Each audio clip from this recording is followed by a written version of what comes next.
बिस्मिल्लाहिर्रहमानिर्रहीम। स्टूडेंट करेंगे chapter 6 Muslim rule in South Asia the Delhi सल्तनत का टॉपिक महमूद गजनवी महमूद गजनी।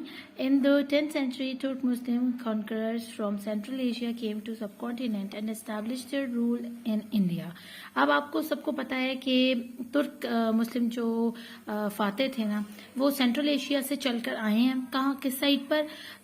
सब कॉन्टिनेंट की तरफ, और वहाँ इस्टेब्लिश किया है रूल इन इंडिया। सब कॉन्टिनेंट में हमारा बन जाता है बड़े सगीर पाको हिंद, ठीक है ना। तो बड़े सगीर की तरफ जब तुर्क मुस्लिम जो है ना 10th सेंचुरी में अपना रूल स्टैब्लिश करने के लिए सेंट्रल एशिया से चल के आए थे। तो आपने ये जो पहली चीज है याद रखनी है कि वो सेंट्रल एशिया से आए थे और कहाँ आए थे? सब कॉन्टिनेंट में। और सब कॉन्टिनेंट में उन्होंने क्या किया था? एस्टैब्लिश किया था, बुनियाद रखी थी अपनी हुकूमत की इंडिया के अंदर। Mahmud Ghazni succeeded his father Subuktigin. अब महमूद गजनी जो थे ना, क्योंकि वो तुर्क से थे, मतलब कंट्री से, और तुर्क मुस्लिम थे या तुर्की थे, तो उनके जो फादर थे सुब्तगैन, तो उनको इन्होंने सक्सीड किया था, यानी उनके वारिस बने थे और ताज इनके सर सजा था अपने बाप का। यानी अपने बाप की सल्तनत के ऊपर अगले जो बादशाह थे वो ये महमूद गजनी थे। And founded the Ghazni dynasty when he was 27 years old। और अभी वो सिर्फ 27 साल के थे जब उनको गजनवी डायनेस्टी का जो है ना बना दिया गया बादशाह। He was the first to use the title of sultan. और इन्होंने सबसे पहले यही थे जिन्होंने बादशाह के लिए सुल्तान का लफ्ज जो है ना वो लकब चूज किया। कि पहले लोग बादशाह को कुछ और कहा करते थे, लेकिन इनके दौर में बादशाह को सुल्तान कहा जाने लगा, सुल्तान के नाम से बुलाया जाने लगा। Sultan Mahmud Ghazni expanded his kingdom from Isfahan in the west to India in the east. अब सुल्तान महमूद गजनी ने जब वो बैठे हैं तख्त के ऊपर, तो आपको पता है हर बादशाह बैठने के बाद अपनी स्टेट को बड़ा करने के चक्कर में होता है, चाहे वो जंग के जरिए इर्द गिर्द के इलाकों को कब्जे में ले, या फिर खरीद कर ले, या फिर लोग वैसे ही दूसरी स्टेट्स जो है जो छोटी स्टेट्स हैं वो उनके साथ कोलैबोरेशन में आकर उनकी स्टेट का हिस्सा बनना शुरू कर दें। तो इन्होंने क्या किया कि इन्होंने अपनी किंगडम को, अपनी रियासत को फैलाया इस्फहान में, कहाँ तक? वेस्ट तक, ठीक है। यानी उसके मगरिब तक जो है ना, इस्फहान के इतनी दूर दूर तक ये इनकी एक्सपेंडेड थी जो सल्तनत थी, और इंडिया के ईस्ट तक जाती थी। अब मैं आपको यहाँ पर दिखा देती हूँ। यहाँ आप देख सकते हो कि ये उनकी सारी किंगडम है, ठीक है ना। और एम्पायर ऑफ महमूद गजनी ये हैं, ठीक है। और यहाँ पर आप देखो ईरानियन प्लेट्यू, तो वो कितनी इस्फहान की तरफ जो है ना दूर तक फैली हुई, यहाँ तक, ठीक है। और यहाँ इंडिया से वो आगे तक जा रही है। अब आप यहाँ पर देख रहे हो, ये हमारा सिंध बनता है, ये हमारा इंडिया, तो इंडिया के ईस्ट की तरफ जा रही है वो, ठीक है। यहाँ देखिए दिल्ली आ गया है।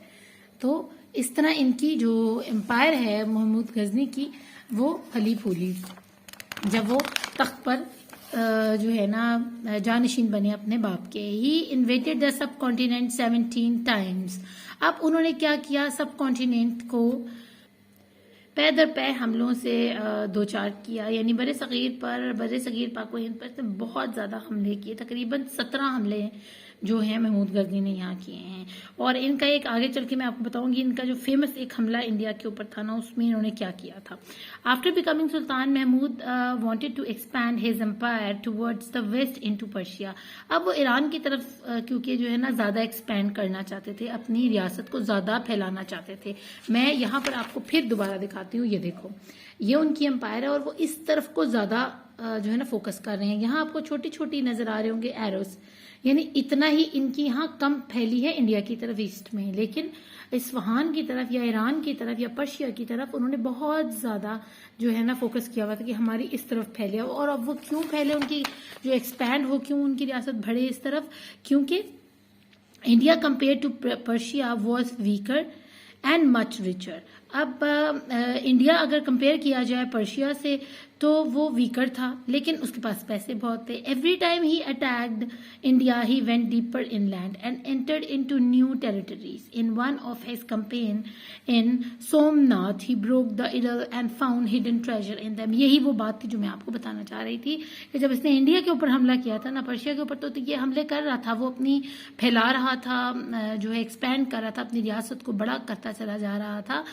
लेकिन अगर पर्शिया के मुकाबले में इंडिया को उस दौर में देखा जाता तो इंडिया इस लिहाज से वीक था कि उनके पास फौजें नहीं थी, लेकिन उनके पास जेवरात और मालो दौलत बहुत ज्यादा था. तो उसने क्या किया कि जिस दफा भी वो अटैक करता है ना इंडिया पे, वो आगे से आगे बढ़ने की कोशिश करता है. यानी अगर एक इलाका उसने कंकर कर लिया तो नेक्स्ट टाइम के लिए उनकी स्ट्रेटेजी ये होती थी कि वो मजीद आगे इंडिया के अंदर से अंदर घुसते चले जाएं. ठीक है. और एंड एंटेड इनटू न्यू टेरिटरीज. और अगर उनके अपने ही आगे, आपको पता है ना, इलाके होते हैं, उन इलाकों को पार करते हुए उनको अपने स्टेट का हिस्सा बनाते जाए. In one of his campaign in Somnath. अब एक कैंपेन उन्होंने चलाई. सोमनाथ का मंदिर बड़ा मशहूर मंदिर था, बहुत समझ लें कि बहुत बड़े रकबे पर मौजूद था वो, और उसके तहखानों में इंडिया का समझ लें कि सारा सोना चांदी और बहुत ज़्यादा ट्रेजर था, जो कि आपको पता है कि जो ब्राह्मण लोग होते हैं या पंडित वगैरह होते हैं तो वो लोगों से नजराने बड़े लेते हैं. तो वो लोगों से डरा डरा कर नजराने ले लेकर उन्होंने ना उसको छुपाया हुआ था, उस ट्रेजर को, उस सोमनाथ मंदिर के नीचे. उसने क्या किया, जब उस सोमनाथ मंदिर पर हमला किया ना, अब इन्होंने, मुझे अफसोस है कि इन्होंने इसके अंदर वो पिक्चर क्यों नहीं दी हुई, जबकि क्लास 7 मेरे ख्याल से या 8 की बुक के अंदर उसकी पिक्चर है बाकायदा सोमनाथ की ना, पूरी यहाँ पर है. तो मैं यूं करूँगी आपके लिए इसमें एक ना एडिट कर दूंगी पिक्चर जरूर. He broke the idle and found hidden treasure in them. अब उसने क्या किया, जाते साथ ही उसने उनके बुतों को पहले तो तोड़ा, और उसके बाद उन बुतों के नीचे सुरंगें बनी हुई थी जिसके जरिए वो नीचे गए और तहखानों में पड़ा सारा मालो दौलत जो है ना वो उन्होंने हासिल कर लिया या माली गनीमत लूट लिया. This act earned him the title Mahmud. अब ये काम करने से उनको टाइटल दिया गया, लकब दिया गया महमद का. महमद कौन होते हैं? जो बुतों को तोड़ने वाले होते हैं, बुतों को तोड़ने वाला, द आइडल ब्रेकर. तो ये बहुत इंपॉर्टेंट है कि उनको कब ये टाइटल दिया गया था, जब उन्होंने कंपेन चलाई थी, सोमनाथ को ब्रोक किए थे, वहां पर आइडल्स जाके और वहां से ट्रेजर जो हिडन है वो हासिल किया था. तो उस वक्त इस एक्ट पर, इस काम की वजह से, इस अमल की वजह से उनको जो कि उन्होंने मंदिर में जाकर बुत तोड़ा था, उनको महमद का टाइटल दिया गया. अदरवाइज उनका नाम गजनी था. ठीक है ना. तो उनको महमद इसलिए बोला गया कि ये बुत तोड़ने वाला है, बुत शिकन है. महमद द गजनी सुल्तान. अब दिखाया जा रहा है, इसकी कोर्ट है ये, जो कहते हैं दरबार लगा हुआ है, उसके सारे जो है ना नोबल पर्सनालिटीज वो सब यहाँ मौजूद हैं. He later conquered Punjab as well. अब आहिस्ता आहिस्ता सोमनाथ के मंदिर से वो आगे की तरफ निकला और उसने पंजाब का इलाका भी जो है ना सारा वो फतह कर दिया. During his rule Ghazni was transformed into a grand state with libraries, mosque, schools, gardens and good living standards. अब इसमें उसने क्या जो है रिफॉर्म्स की हैं वो आपने देखनी है कि उसने ट्रांसफॉर्मेशन करना शुरू कर दी. जिस जिस इलाके को वो कंकर करता, फतह करता, उसको तबाह नहीं करता था, उसको मजीद फ्लोरिश करता था, उसको मजीद रेनोवेट करता था, ट्रांसफॉर्म करता था.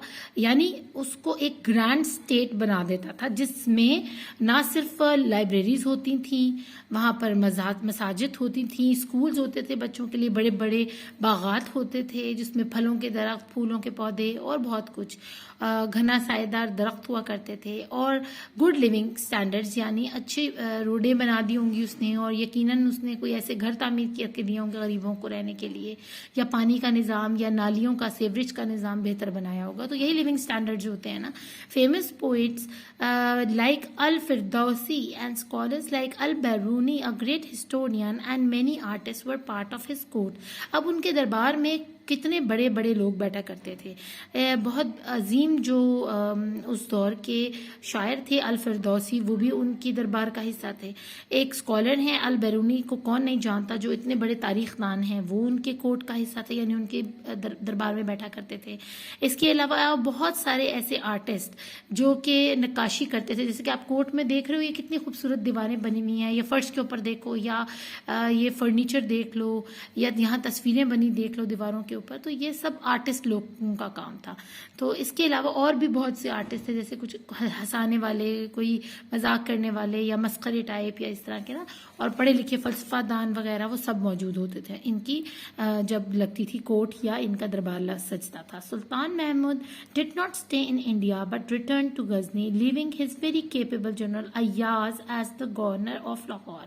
अब महमूद ने क्या किया कि उसने रहना पसंद नहीं किया इंडिया के अंदर। बेशक कि उसने इतनी बड़ी टेरिटरी को अपना कनकर कर लिया था, फतह कर लिया था इतने बड़े इलाके को, लेकिन वो बादशाह होने के बावजूद भी वहाँ रहना उसको पसंद नहीं था। तो वो वापस अपने ओरिजिन में गया जहाँ पर वो पैदा हुआ था, गजनी इलाके में, और वो वहाँ पर जाते हुए इंडिया में किसको छोड़कर गया? अपने एक केपेबल जनरल को, जंगजू था उनका आर्मी का, जिसका नाम अय्याज था, ठीक है, और उसको बना के गया था लाहौर का गवर्नर।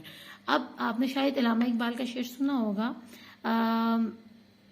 एक सफ में खड़े हो गए महमूद व अयाज, ना बंदा रहा ना बंदा नवाज, ना कोई बंदा रहा ना कोई बंदा Nawaz.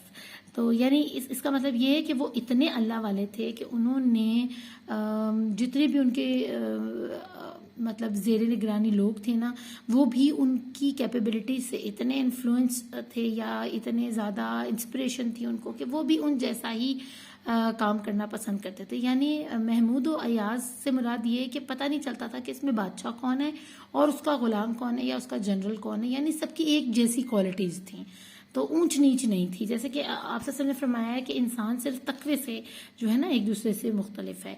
During Ayaz rule the city of Lahore became a cultural and academic centre and many renowned buildings were constructed. अब क्योंकि मैंने जैसे आपको बताया है कि महमूद गजनी जहाँ भी गया उसने रिफॉर्म की, ट्रांसफॉर्मेशंस की, इलाकों को खूबसूरत बनाया, रेनोवेट किया। इसी तरह अयाज भी, क्योंकि मैंने अभी आपको समझाया कि महमूद और अयाज वाला जो शेर है वो इसीलिए है कि जो उसका बादशाह करता था वो भी वही करता था, बिल्कुल एज इट इज, उसके नक्शे कदम पर पाँव रखता था, नक्शे कदम पर चलता था। तो उसने भी क्या किया, जब उसको जनरल बनाया गया लाहौर को, तो उसने बहुत खूबसूरत वहाँ बिल्डिंग्स बनवाई और कल्चरल एकेडमिक सेंटर बनाया उसको। और कल्चरल से मुराद ये है कि आपके रहन सहन में जो अच्छाई है, यानी इस्लामी तौर तरीके से जो एक ज़िंदगी का मकसद है ना, या ज़िंदगी जीने का तरीका है, वो उस तरह की चीज़ें उस सेंटर के अंदर समझाई जाती, सिखाई जाती थी। और वो बड़ी जो है ना मानी हुई और बड़ी खूबसूरत बिल्डिंग्स थी जो कंस्ट्रक्ट की गई। Mohammed died in 1030 Christ era at the age of 59। अब 27 बरस का था महमूद गजनी जब उसको बादशाहत मिली, और 59 ईयर के ऊपर जाकर उसकी डेथ हुई 1030 के अंदर, and was buried in a simple tomb in Ghazni. और उसको गजनी में ही दफनाया गया क्योंकि वो तुर्क बादशाह था, तुर्क मतलब तुर्क बादशाह का बेटा था, तो उनको वहीं ले जाकर जो है ना उनको बरी किया गया। आगे हम ये पढ़ लेते हैं कि अल-बरूनी के बारे में। आप ये इन्फॉर्मेशन जो होती है प्रॉम्प्ट, इनको ज़रूर पढ़ा करिए। अब्दुल रेहान मोहम्मद इब्न Ahmad, popularly known as Al-Biruni. अब उनका असल नाम क्या है अगर आपसे पूछा जाए तो आप कहेंगे अबुल रेहान मोहम्मद इब्न अहमद। अबुल रेहान मोहम्मद, इब्न कहते हैं बेटे को, अहमद का बेटा, और उनको अल-बरून के नाम से जाना जाता है, जो कि पैदा हुए ख्वारिज़म में। He was a remarkable scholar, astronomer, mathematician, historian, traveller and geographer. कितनी ज़्यादा इनके अंदर क्वालिटीज़ हैं, कितनी ज़्यादा क्वालिफाइड पर्सन हैं ये यानी मैथमेटिशियन भी हैं, रियाजीदान हैं, और जो है इल्म नजूम जानते हैं, और वो तारीख़ दान हैं। इसके अलावा वो सफ़रनामा लिखते हैं, सफ़र करते हैं, ट्रैवलर हैं, ठीक है ना। और इसके अलावा जियोग्राफर है, यानी जो जियोग्राफिकली तूल अर्ज बल्द का पता लगाते हैं ज़मीन का। He came to India with Mahmud of Ghazni and stayed in the subcontinent for many years. वो महमूद गजनी के साथ ही आए थे इंडिया जब उसने कॉन्कर किया था इंडिया को, और फिर वो यहीं रहे काफ़ी सालों के लिए। He recorded his observation on many significant Hindu customs, beliefs and religion during that time in his famous book Kitabul Hind. Kitabul Hind के अंदर उन्होंने इंडिया के लोगों को बहुत ज़्यादा ऑब्जर्व किया, बहुत ज़्यादा उनके बारे में जाना और उनके बिलीव्स, उनके अकायद, उनका मजहब, उनके रस्म व रवाज। उसने किताबुल हिंद के नाम से उन्होंने किताब लिखी जिसमें उन्होंने इंडिया के जितने लोग हैं जो जो वो देवताओं को मानते हैं और वो कैसे कपड़े पहनते हैं और वो किन उनके बिलीव्स क्या हैं या उनके अकायद क्या हैं या उनका मजहब क्या है, वो रस्म रिवाज है, वो सब उस किताब के अंदर उन्होंने तहरीर किया। It is considered to be the first geography and history book of India, और वो इंडिया की सबसे बेहतरीन पहली, यानी उनसे पहले कोई इतनी अच्छी किताब कि उसकी जियोग्राफी पूरी बताई हो कि फलानी जगह, इस जगह पर इतने लोग रहे और इस जगह पर ये वाला बादशाह आया और ये इलाका इतने मतलब उसका स्क्वायर फीट का है और ये इलाका इसकी टेरिटरी इससे मिलती है या इसका बॉर्डर इससे मिलता है, यानी जियोग्राफी भी उस इलाके की और उस इलाके की हिस्ट्री भी कि इस इलाके पर कितने लोगों ने बादशाहत की या यहाँ के लोगों का रहन सहन कैसा था, इस तरह की बुक थी। He also learn Sanskrit during his stay in India, और इंडिया में रहते हुए उन्होंने वहाँ की जो ऑथेंटिक लैंग्वेज है ना संस्कृत, वो सीखी। जैसे हमारी अरबिक है तो उनकी जो है ना, सॉरी हमारी उर्दू है, अरब की अरबिक है और वहाँ की संस्कृत है, तो उन्होंने वो भी सीखी। तो ये थे हमारे मोहम्मद गजनी का टॉपिक। और आप अपनी ये टाइमलाइन जो है ना बच्चों बहुत अच्छे से याद कीजिएगा सीपी के लिए, क्योंकि ये बहुत इंपॉर्टेंट है और इसमें आपने बिल्कुल जो है ना ऊंच नीच नहीं करनी। इसमें गौरी से स्टार्ट होता है, Gauri, slave, Khilji, Tughlaq, Syed and last में लोधी डायनेस्टी आता है। तो ये आपने सीक्वेंस और टाइमलाइन जो है ना दिल्ली सल्तनत का, कि दिल्ली में कितनी डायनेस्टीज ने जो है ना अपनी सल्तनतें कायम की, अपनी बादशाहत वहाँ कायम की।